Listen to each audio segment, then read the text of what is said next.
Hi, welcome to the Market Alert for Monday, the 29th of April 2024. So news for Friday last. We start off with microchip sector. Trump's macro as stocks shrug off week of higher inflation, higher rates and lower growth.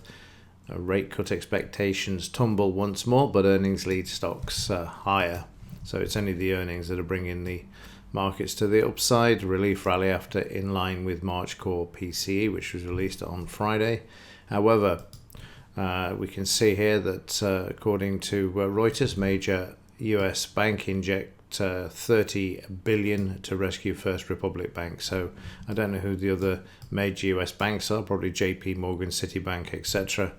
have come to the rescue of First Republic depositors. So you can see there, but it's apparently this is just one of four inside of the article. So it's interesting that this is back on the radar, but it's not being reported much, obviously, because people will go and take the money out of the banks. But yeah, I mean, it's had no effect on the markets. It's incredible. It's like, oh, well, it's okay, they'll just be bought out, and I suppose this is what will happen. The small ones will be bought up by the major ones, and then we end up with a monopoly. And eventually then it will all be centralised by the government with CBDCs. So you can see where this is leading up to. So this is why it's having no impact on the market. But I thought I'd just bring it to your attention if you were not aware of it.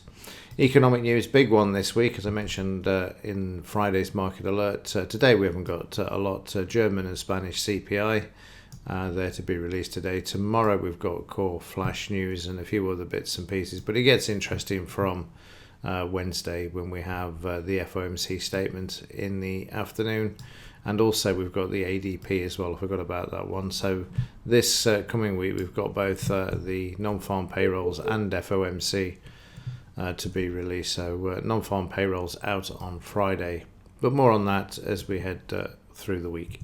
Right, let's have a look at Friday's activity. Kick off with the Dow. So on Friday, very quiet, as you can see there, an inside bar for the session, but the market up despite Bank of Republic. But I suppose there's a relief there that it hasn't gone bust, and others have stepped in.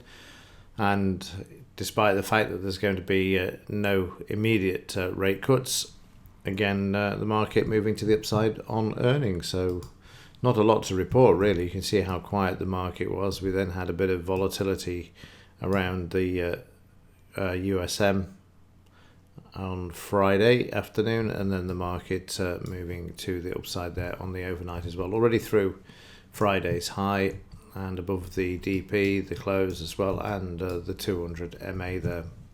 German DAX also moving high. You can see we're nearly back to the high over to the left here. This is for the 24th of April. This needs to be taken out in order to move back to the upside and back up to the all-time high there at 18,569. So again, there's plenty of opportunity for the market to do that this week. In the 30-minute charts, again, it was really quiet in the morning. It was only when the US kicked in the afternoon and the news was released, the PCE and USM, that the markets moved to the upside, as we can see there. And overnight, also, you see prices above the high of Friday. Just expand this out a bit so you can see they're already above the high and moving quite nicely there. Again, you've got this in the way area here in the daily chart, 18,328, and then off up to the all-time high. So there you go. You can see we're already moving quite nicely to the upside in the 30-minute DAX. In the S&P 500, also moving back to the upside as well. It's been green since a week on Friday when we saw the overnight attack by Israel. And a 30-minute chart there, you can see that price is again very, very quiet until the US opened, which is interesting. Really quiet. So again, just those two news items, enough to move the market up. Needs to take out Friday's high. It's up to it on the overnight. It's hit it a couple of times, but the market needing to get through this level here.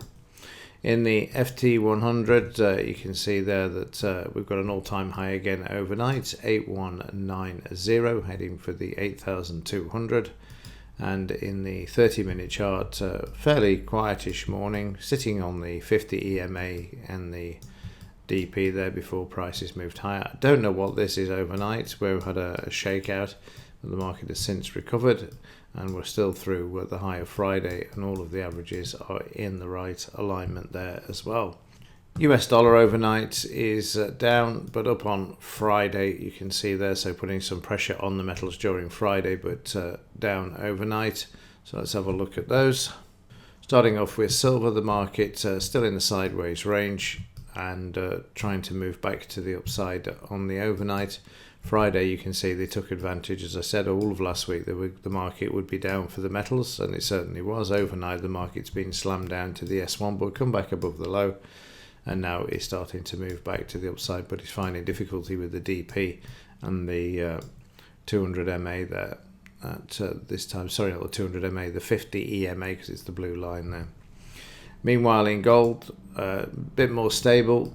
Certainly a more definitive trend there. Needs to take out the 20 bar moving average in the daily, and in the 30-minute again you can see taking advantage of being able to hammer it down to Friday's low. Market now finding support and moving back to the upside there towards the DP and the close. In the gold-silver ratio, we'd expect it to be up on Friday. It's down overnight at the moment, but still heading back up towards the 90 level at the moment.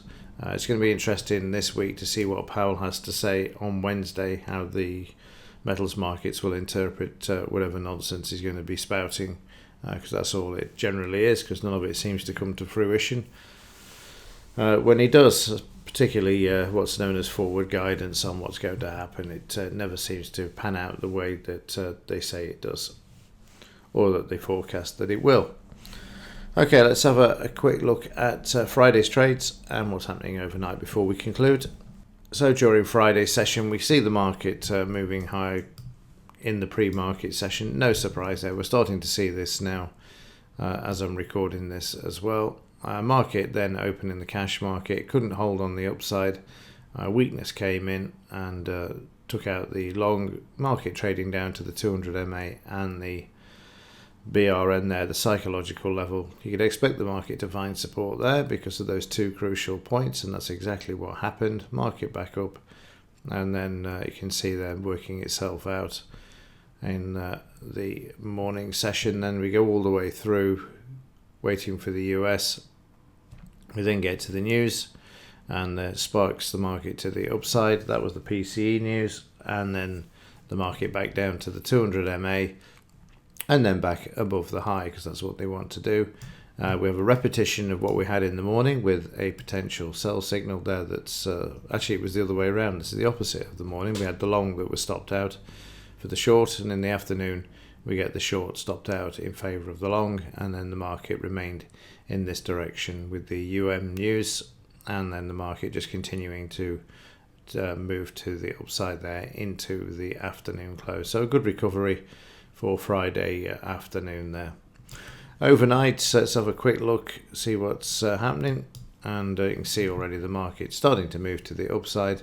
Let's just compress the chart so we can see where we are with the main areas. We're already through the high, we're above the 200 MA, and the averages are starting to expand a bit there, also above the close. But above this we've got the psychological level there of 18,250, along with the R1 there, where there's going to be some resistance as well. But the market's free to move higher today, not a lot as we saw. Let's just double check the news before we finish.